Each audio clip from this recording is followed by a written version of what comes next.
Amigos, bienvenidos. Este es el programa 317.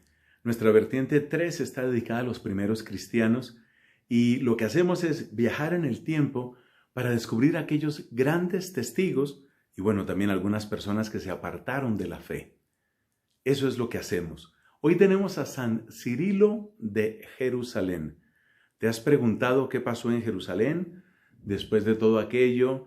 El judaísmo, la muerte de Cristo, la invasión de los romanos. ¿Quedaron cristianos por allá? Bueno, vamos a tener una respuesta en la persona de Cirilo de Jerusalén, un hombre además conocido por su capacidad para instruir, para llevar, para pastorear en la fe a su gente. ¿Qué sucedió en Jerusalén después de aquellos acontecimientos del siglo I? ¿Qué comunidad cristiana había en Jerusalén? ¿Y quién era Cirilo de Jerusalén hoy en De Camino? Debo confesar que cuando escuché por primera vez, hace ya bastantes años, cuando escuché hablar de San Cirilo de Jerusalén, la pregunta que vino a mí fue, ¿qué pasó con Jerusalén después de la época de los apóstoles? Y vamos a empezar por ahí. Vamos a empezar diciendo algunas cosas sobre Jerusalén. ¿Qué sucedió con la ciudad santa? Bueno, no es una historia muy bonita, pero es también nuestra historia. Recordemos que hacia el año 30, un poco más, obviamente después de Cristo, encontramos que hay una presencia bastante fuerte del Imperio Romano. Es la época del ministerio de nuestro Señor y es la época, por supuesto, de Pilato, que tiene una autoridad casi ilimitada en ese lugar. Es llamado el procurador romano. La relación con los romanos, sin embargo, era tensa, era compleja. Los judíos miraban a los romanos no solamente como invasores, sino fundamentalmente como profanadores. En el año 33 después de Cristo, ya encontramos que hay una comunidad cristiana. Esta es la época de Pentecostés. Hacia el año 49 después de Cristo, según se cuenta en el libro de los Hechos de los Apóstoles, capítulo 15, tenemos una reunión de los apóstoles en la ciudad de Jerusalén. Ese es el concilio, el llamado Concilio de Jerusalén, en el cual se decide si hay que someter a los paganos, a los convertidos al cristianismo desde el paganismo, si hay que someterlos a que cumplan la ley de Moisés o no. Eso lo puedes leer en ese texto de los Hechos de los Apóstoles. Unos pocos años después, en el año 66, se presenta la primera guerra judeo-romana.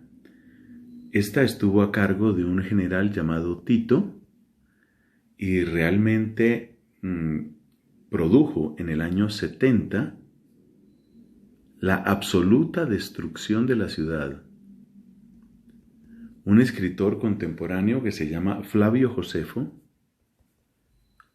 un escritor judío, dice que la ciudad quedó de tal manera arrasada que parecía que no hubiera habido ciudad.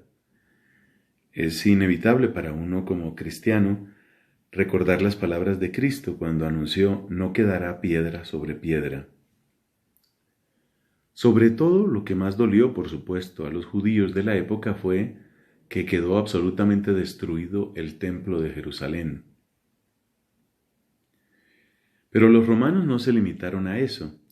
Un emperador posterior, llamado Adriano, ya en el segundo siglo de nuestra era, Adriano consideró que había que darle uso a esa tierra y por consiguiente Adriano quiso refundar la ciudad, pero refundarla obviamente no como una ciudad judía, sino como una ciudad para el Imperio Romano. Y entonces, entre los años 132 y 135, vamos a encontrar una tremenda oposición, una guerra una nueva guerra entre los judíos y los romanos. Pero finalmente se impusieron los romanos y le cambiaron el nombre a Jerusalén, que pasó a llamarse Aelia Capitolina. Y esta ciudad, esta Aelia Capitolina, pues ya no tenía ni siquiera judíos, estaban prohibidos de entrar los judíos. Solo se les permitía ingresar a la ciudad una vez al año. Pasa el tiempo y encontramos al emperador Constantino, y el edicto de Milán que hemos comentado es en el año 313. O sea que fíjate que hay prácticamente 2 siglos aquí, cuando el emperador Constantino declara la libertad religiosa y declara asimismo que es perfectamente posible edificar templos cristianos. De esa época viene el primer gran templo, la primera gran basílica de el Santo Sepulcro, desde esta época del 313.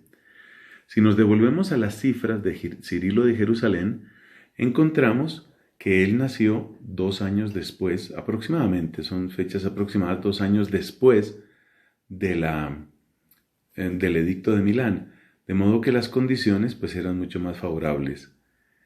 Empezó a renacer en ese lugar, empezó a renacer una comunidad cristiana que tenía su importancia, y es en ese contexto en el que encontramos a San Cirilo de Jerusalén. Bueno, con esta introducción veamos cómo fue la vida de Cirilo. Pertenecía a una familia relativamente acomodada que le pudo brindar una gran formación literaria. Podemos decir que desde el punto de vista humano tenía una gran formación. Fue ordenado presbítero por un obispo llamado Máximo, y luego en el año 348 encontramos, pues todas las cifras son después de Cristo, por supuesto, encontramos que es nombrado obispo, tenía unos 33 años. San Cirilo se va a caracterizar por 2 cosas, según nos enseña el Papa Benedicto en sus catequesis. Por una parte, Cirilo fue un gran educador en la fe, y por otra parte, fue un gran defensor de la verdadera fe en un contexto que era difícil. O sea que podemos decir que las 2 dimensiones de Cirilo fueron educador, que podríamos llamarlo catequista, y defensor, que podríamos llamar apologeta. Defensor de la fe, educador en la fe. ¿Por qué había que defender la fe en aquella época? Bueno, nosotros recordamos que en el año 325 fue necesario convocar el Concilio de Nicea, porque estaba toda la controversia arriana.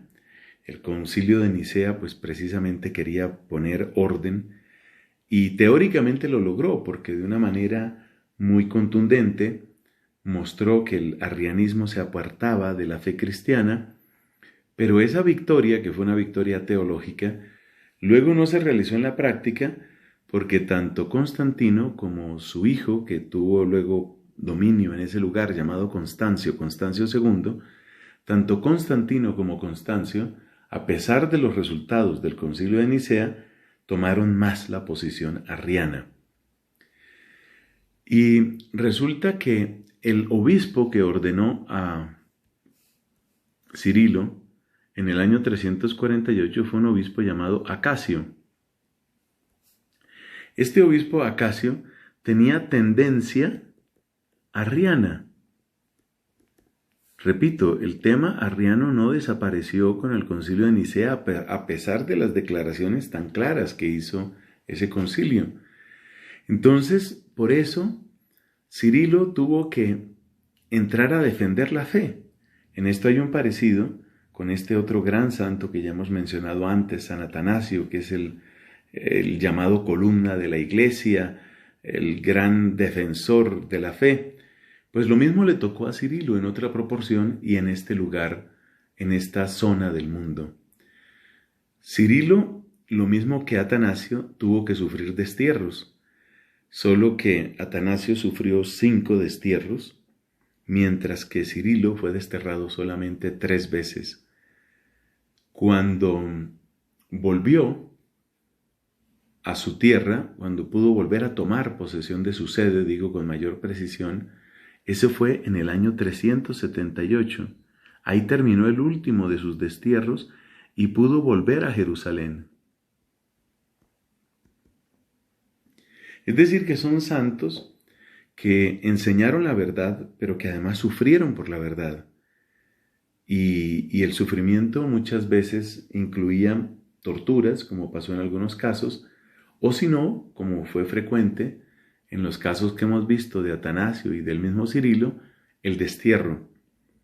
El destierro pues significaba una degradación pública, la pérdida de recursos, el ser acusado en todos los tonos posibles, es decir, realmente era una auténtica desgracia, un castigo semejante al de la muerte. Bueno, comentemos un poco sobre la obra de Cirilo. A Cirilo se le recuerda fundamentalmente por sus catequesis, es el aspecto de educador. Tal vez la palabra catequesis no la apreciamos suficientemente. La catequesis es la educación en la fe. Y las catequesis de San Cirilo se conservan en buen número. Tenemos un total de 24 catequesis de él. Yo diría que las catequesis de San Cirilo responden a esta simple pero profundísima pregunta: ¿cómo se forma un cristiano? Y sobre todo, ¿cómo se forma en un contexto en el que debe aprender a apreciar lo que tiene, pero debe aprender también a defender lo que tiene? Es decir, que Cirilo formó a la gente para que pudieran hacer lo que él mismo había hecho, es decir, para que fueran al mismo tiempo educados en la fe y tuvieran capacidad de defender la fe. Ese era el gran interés de San Cirilo. Y por eso sus catequesis tienen distintos elementos. Son catequesis, por una parte, doctrinales, está el elemento de la doctrina. Son catequesis morales, está el elemento del comportamiento. Y son catequesis mistagógicas. Esta palabra, tan sonora, tan bella, lo que significa es que conducen al misterio, a la adoración, a la mística, a la santidad. Esto fue lo que hizo San Cirilo, formar cristianos en un contexto muy difícil, mantenerse firme él y enseñar a los demás a que amaran lo que habían recibido y que también se mantuvieran firmes. Una de las cosas que es hermoso descubrir cuando nos vamos a aquellos tiempos es que aquellos grandes hombres tuvieron también grandes controversias. Y esas controversias, esas dificultades, no hicieron de ellos menos, sino más. Muchas veces las dificultades son las que sacan lo mejor de ti. Una enseñanza que nos deja San Cirilo de Jerusalén. Soy Fray Nelson Medina, esto se llama De Camino, y aquí estamos y aquí nos encontramos.